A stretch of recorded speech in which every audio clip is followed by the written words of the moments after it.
ஓம் சாய்ராம்.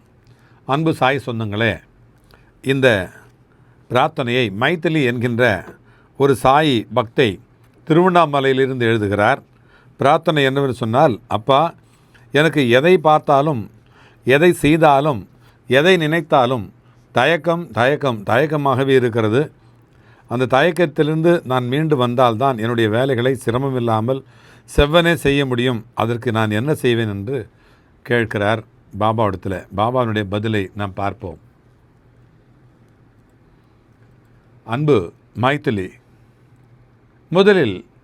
முதலில் நீ போராட வேண்டியது உன்னோடு தான். ஏனென்று சொன்னால், உனக்கு நடக்கின்ற அனைத்திற்கும் முதல் காரணம் நீ மட்டும்தான்.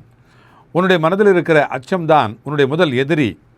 நீ தயங்கி நிற்கின்ற நொடிகள் எல்லாம் அதுதான் உன்னுடைய முதல் தோல்வி. நீ செல்ல வேண்டிய உன் வாழ்க்கை பாதைக்கான விளக்கு நீயே. இலைகள் உதிர்ந்தாலும் கூட நம்பிக்கையை உதிர்க்காத மரமாகி உயர்ந்து விடு. உன்னுடைய வாழ்க்கையிலே ஒரு ஓவர் நைட்டிலே ஒபாமாவாக மாறிவிட முடியாது. அதற்கு முயற்சியும் பயிற்சியும் காலமும் தேவை. கவலை என்கின்ற கரப்பான் பூச்சியை கொன்று விடு.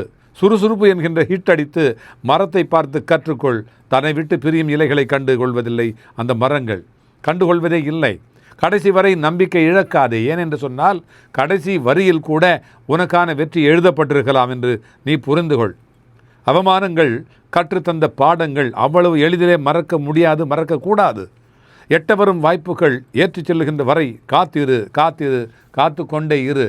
பயணங்கள் பாதைகளாக மாறும். நீ அமரப்போகின்ற நாற்காலியை செதுக்கின்ற விஸ்வகர்மா உன்னுடைய கல்வி. நீ பறக்க தயாரானால் தானாகவே முளைக்கும் சிறகுகள். தன்னை அறிந்து கொள்ளும் முயற்சிக்கு எவர் உதவியும் தேவையில்லை. எல்லாமே சில காலம்தான் என்று புரிந்து கொண்டால் சிதறாது உன்னுடைய வாழ்க்கை, சிதறாது. வாய்ப்பு என்பது, அன்பு பிள்ளை மைதிலி, வாய்ப்பு என்பது வடையை மாதிரி.